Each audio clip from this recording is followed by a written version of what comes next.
Good afternoon. Thank you all for being here. Not so long ago, I stood here with many of the people who are standing with us today, and we all made a commitment that in the wake of that terrible shooting that occurred here, that there would be safety and there would be justice.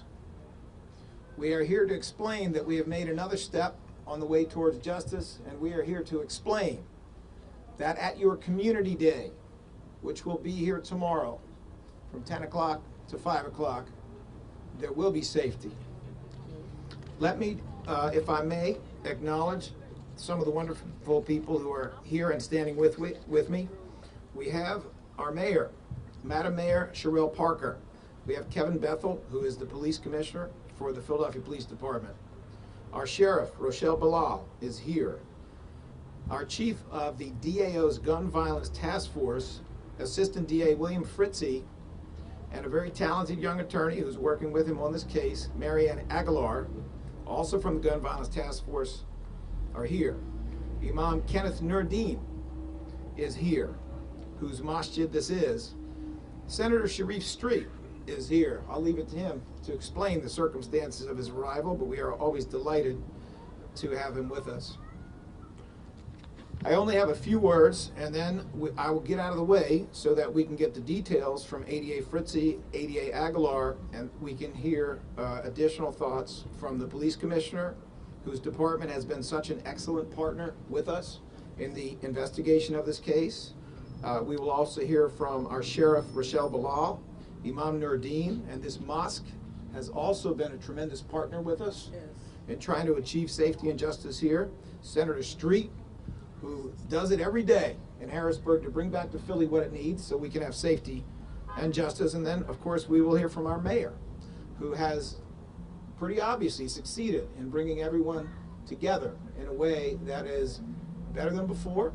And I think a lot of our achievements are owing to that close collaboration, that sense that there really is one Philly, and that it's one Philly for everyone of every faith in every neighborhood, which is incredibly important to all of us. DA's office remains steadfast in working collaboratively with all of our partners and community and all people of faith, whatever faith. We remain outraged, disgusted at the senseless violence that went on here, and we also remain incredibly grateful that more people were not injured or killed in that. That shooting, of course, happened at al-Fitr, prayer and festivity. It was on Wednesday, April the 10th. Of 2024, we are 16 days later. We have 5 people who are in custody. 4 of them are juveniles. We have 6 or 7 guns. I'll let other people tell you the specifics. But we also have something else. We have forensics. We have science. And that science allows us to know with certainty certain things we did not know on the 10th of April. And the fact that we have so many people who were involved in this horrific shooting in custody is encouraging, because it should encourage the 1 or more people still out there that they better turn themselves in. And that if they do, it can only help them, and if they don't, it can only hurt them. Our thoughts are with the victims and community impacted by the shooting incident.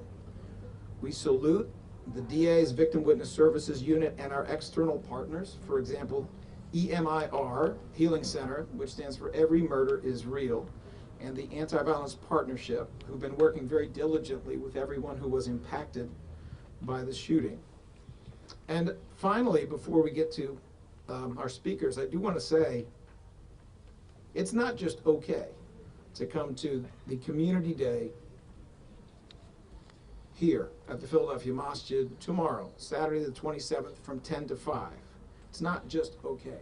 I encourage you to come out. I encourage you to understand that the city and our police department will be instrumental in making sure that there is safety. I encourage you to understand that the people who did what they did 16 days ago, almost all of them are locked up, and almost all of them are facing the very serious consequences that they should be facing. So we encourage you to attend and participate. I will be here myself from, I don't know, about 11 to 12:30, something like that. Special thanks to the 16th Police District and the Sheriff's Office for the law enforcement support that they are providing and will continue to provide. even tomorrow. It is my pleasure at this time to call forward ADA William Fritze and ADA Marianne Aguilar. Fritze is F-R-I-T-Z-E, and Aguilar, A-G-U-I-L-A-R, who will provide more details on exactly what has happened in relation to these 5 people who are under arrest.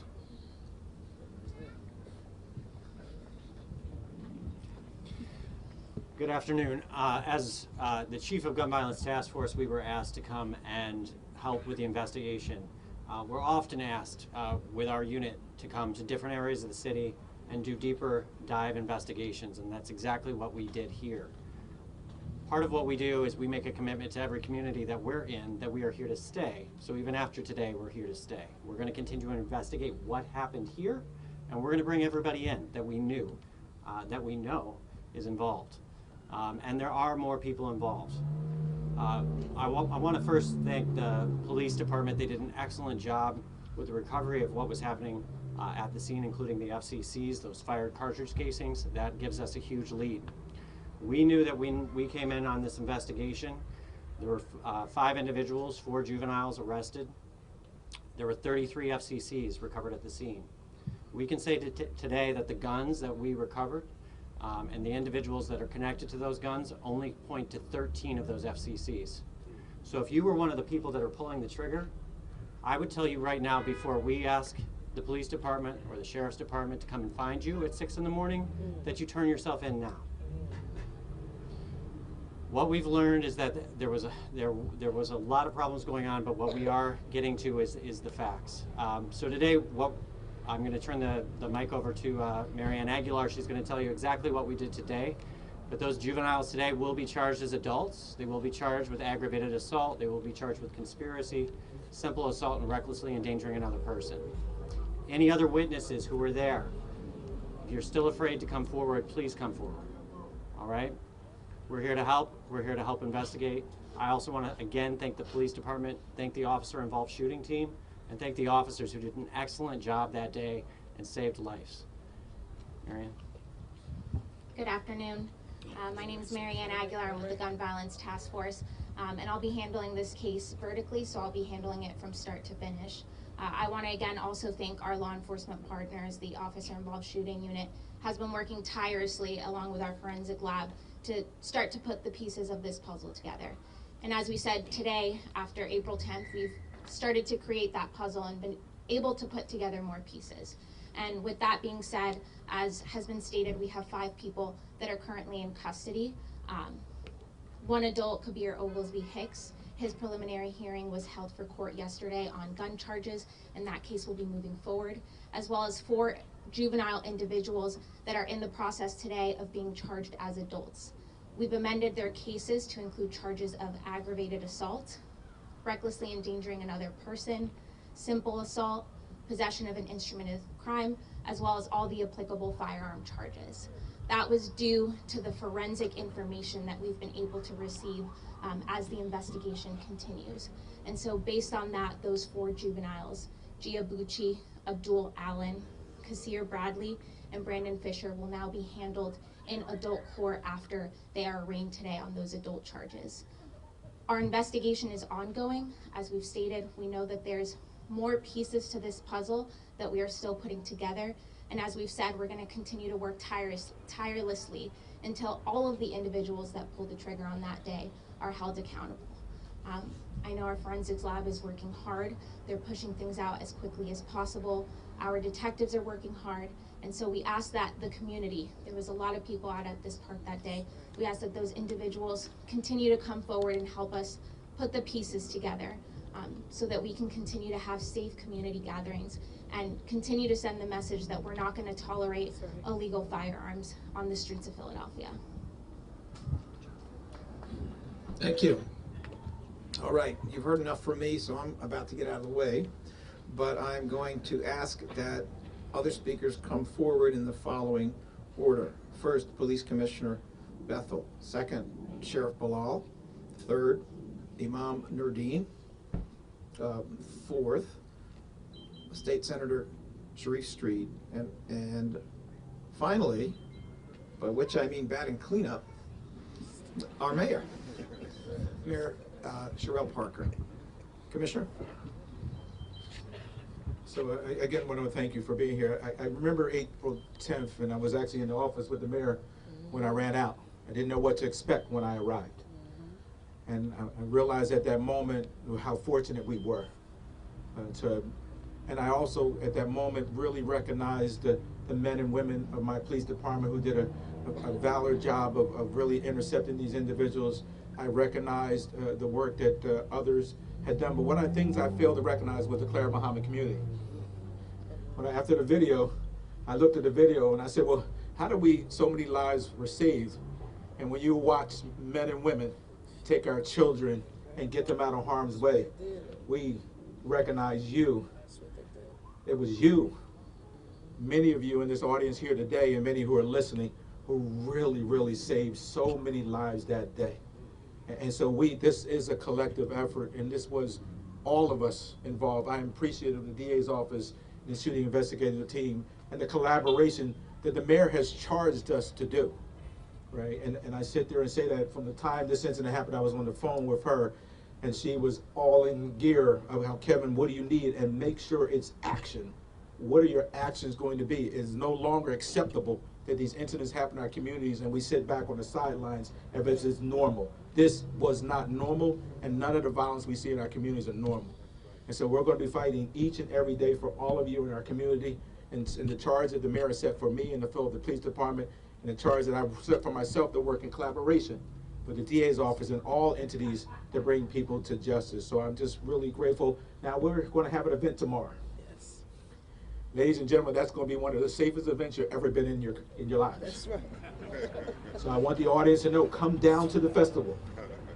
Enjoy yourself. Let's redo this all over again. That's right.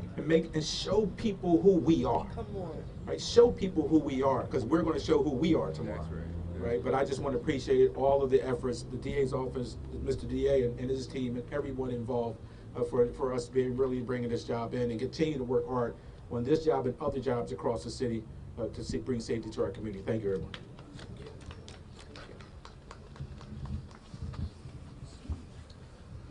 Assalamu alaikum. Good afternoon. Thank everybody for doing all that they could do on April the 10th and continue to do. Here's my message to the Ummah. We still got work to do.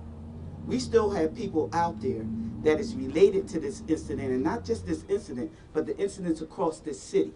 So I'm saying to you, these people got to eat somewhere. They got to sleep somewhere. And for some of us, they got to party somewhere. I'm saying to you, turn them in. Turn them in. Because the one thing you don't want this smoke coming to your house. So turn them in. We still got work to do. We are not completely finished in this.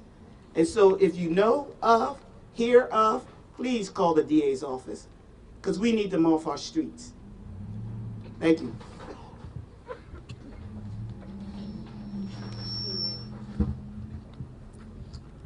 Assalamu alaikum.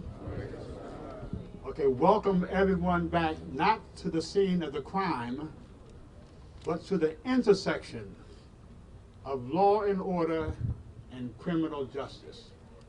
And whenever you find a masjid or any community of faith, those two avenues should intersect each other, because we should represent a universal order, a universal law that gives us protection. But when we have our law enforcement partners, that enhances our protection. We're supposed to be those who stand up for justice. So, write them a ticket.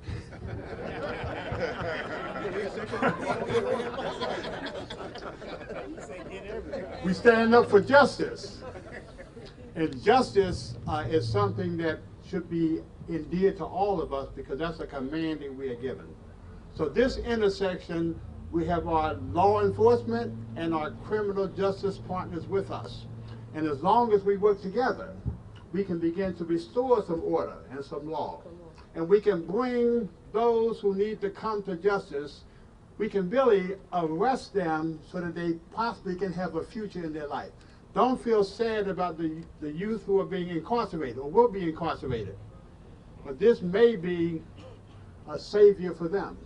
Sometimes they need to be taken off the streets and put into an environment that can be a benefit. So we welcome everyone to come out tomorrow. It's a community day. It's a day of healing, a day of festivity, a day of activity. It's a day where we will be reminded. As long as we uphold law and order, we have protection. And that's what protected us from any real tragedy on the 10th. As long as we stand for justice, even if it's against ourselves, it's a medicine that sometimes we have to take to get well. And so I would really like to leave with this quote here. Generally, Imams quote from the Quran.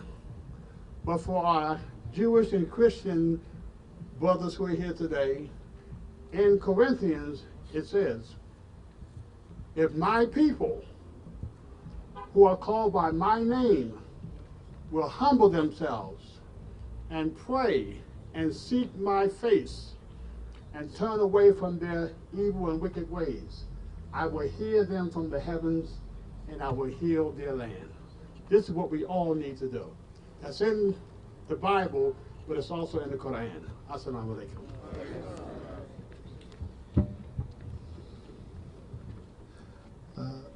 I just want to thank the district attorney. I want to thank the sheriff. I want to thank the mayor for pulling everybody together. And I want to say, I came here today because I was going to pray, and then but on April 10th, I stand here as a father and a grandfather. My son and daughter, I was on my way back to come to the Eid here from Harrisburg because we had session. And my son was here with my daughter. My other daughter was on the way. I had 3 grandchildren here because of all the efforts that people did here, because of the grace of our Creator. My daughter-in-law that was here would turn 23 today, and she might not have made that birthday. My granddaughter will turn 3 years old today. She was here when the shots went out, and she might not have become 3 years old. And there are a lot of parents and grandparents here who are grateful that people are going to have birthdays because God saw fit. And a lot of folks did a lot of efforts to make sure that things were safe. The Eid celebration is supposed to be a celebration where everybody is safe, where families can run around, where kids can be together. And my children and grandchildren were here. I was on the way. My wife was 2 blocks away. She heard about it and stopped the car. And so I'm here to say thank you to all of the folks in law enforcement that did it. As a person who attended here, who worshiped here, as a person who literally had my children and grandchildren here, and I've stood in front of cameras before when we've lost family members, so I know it doesn't always have to work out that way. And for those young people who are being arrested, and I know people are saying, we got too much mass incarceration, kids get arrested. If your kid is running around with a gun, shooting at people, and nothing intervenes to change the circumstances, I've also stood at the funerals of many children. And these are children who hopefully we will not have to stand at their funerals, and they will grow up to be adults. And more people in our community will grow up to have a life. And look, there was a time when we couldn't pull everybody together, from the mayor and the district attorney and law enforcement and our mayor. And people laugh about it sometimes when she tells us to put our ones up and become one Philly. But it's important that we're one Philly when we're celebrating. It's important when we're one Philly when we're debating issues. Because then when we need to be one Philly at critical times, when we need to grab somebody else's child because you might not see your child, and that's the child you can save, and you got to save the one next to you, it's important to remember we're one Philly. It's important to be one Philly when you have information that can stop somebody who's a shooter from being out there, to remember we're one Philly, and that information might not save your child, but it'll save somebody else's child. It's important that we're one Philly when the police officers and the district attorneys are sitting down, and where council people and legislators and the mayor are sitting around. So the mayor's message about our being one Philly is critically important.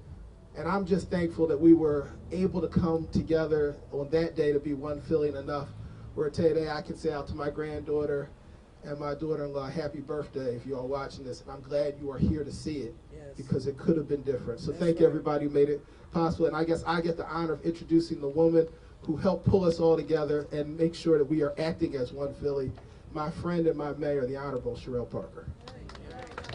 Thank you. Thank you, Senator. Let me just start by stating for the record that we are all clear that today there is no call for celebration. This is not a celebration on today.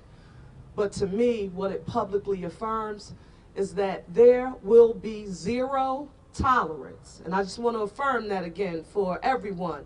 I don't care who you are. There will be zero tolerance for anyone or anything who thinks that they and or it will be allowed to terrorize our communities, any communities in the city of Philadelphia, and that there will be no repercussions for your actions.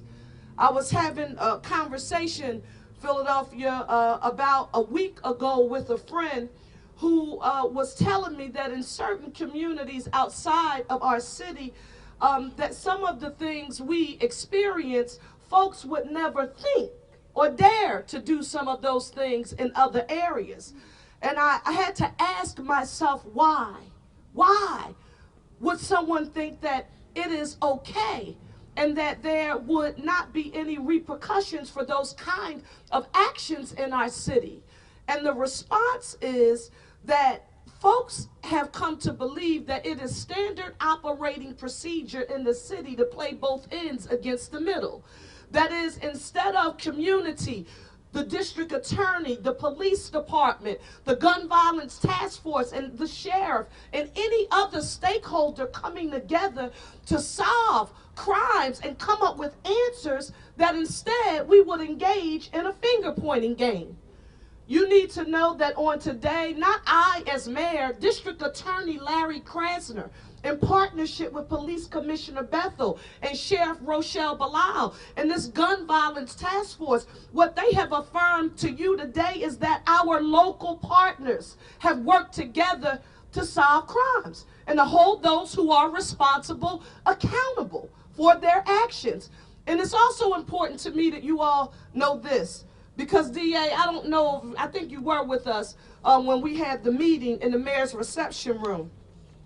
And Imam Nuruddin, you heard me mention this as we met here earlier this week with imams from across the city, that there are some people who no longer fear the police department. They don't fear the district attorney's office. They only seem to respond when we start talking about alphabet partners coming in to help us. I need to affirm to the city that when you hear me talking about collaborative, intergovernmental cooperation, our partners here are a part of that, but that is also the FBI, that is also the ATF, that is also the Pennsylvania State Police. Anyone who has a nickel in the quarter so that we can make your public health and safety our #1 priority, I will not be ashamed to call on them for help to protect my people. And when you gave me an opportunity to lead, all of you are my people. And we're going to make good on that promise. Now, we do need you to do this. Go in some rooms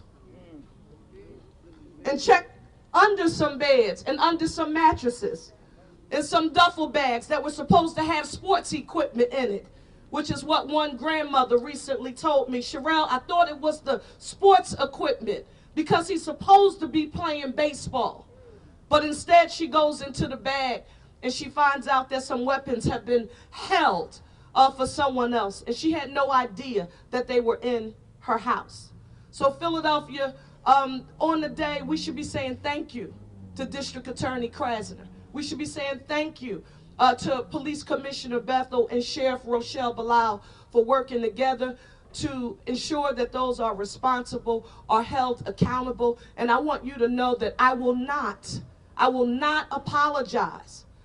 I will not apologize for making sure that we make our public health and safety our #1 priority. I love you too much, Philadelphia. We love you too much to allow this to occur and not make your public health and safety our #1 priority. So come on out and hang out tomorrow.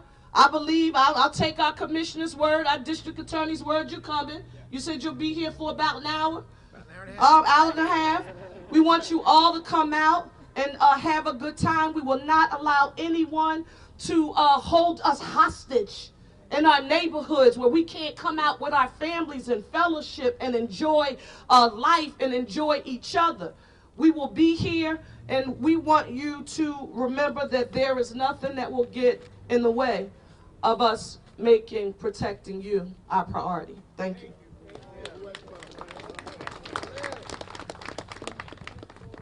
Thank you, Madam Mayor. One Philly indeed. So I do want to reaffirm something that Madam Mayor just said, which is about the FBI, the ATF, the DEA, the United States Attorney's Office. They go here. They go and work with us at the Gun Violence Task Force. The only reason they're not here today is this all happened in a red-hot hurry. But those, as the mayor said, those are our partners as well. They work closely with PPD. They work closely with us. And it is such a wonderful thing to have that kind of intergovernmental collaboration. At this time, we are ready to take questions, hopefully on point. Channel 6 ABC, John Paul, do you have a question? Yeah, a question about the upgraded charges. If you could touch on that. It was the forensics that led to the upgrade. Can you tell us what exactly led to the upgraded charges? I can give you the very short version, but I'm going to call forward ADAs Fritzy and Aguilar. The very short version is that the forensics allowed us to have probable cause for the other charges. Obviously, we want to be accurate. There's a difference between possessing a gun and firing a gun. We want to make sure the people who do it are the ones in jail, and the people who don't are not falsely charged. So it is the forensics, but I will let ADA Fritzy and Aguilar answer that question more specifically.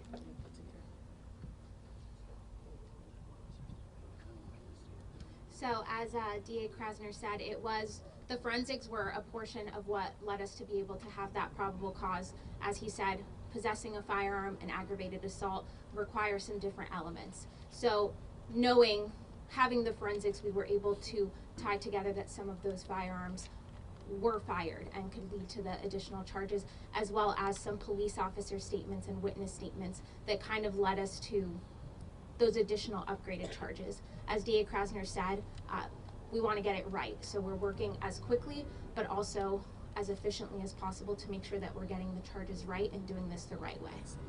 One follow-up. Do you have an idea of how many other suspects you are looking for? You mentioned that there was 13 rounds that were accounted for, but there's another 20 that aren't. Any idea how many guns or how many people? So at this time, that's still under investigation. It's an ongoing investigation. We know it's one or more individuals. So our forensics lab is working, as I said, we're trying to put together the pieces of that puzzle. And the pieces we have right now indicate to us that there's other individuals out there that we're working very quickly and tirelessly to hold accountable as well. But that's all the information I can comment on at this time. All right, thank you. 29, Fox, Steve Keeley. DA, a follow-up to John's question. You got those 20 shells. Did the forensics determine how many different guns fired those shells? How many guns that are still out on the street maybe that somebody can help turn in? I'm not sure whether we're going to be able to answer that, but let me check. Let me see if we are. Sometimes we know stuff we don't say because we're investigating, but I do want to be as transparent as we can.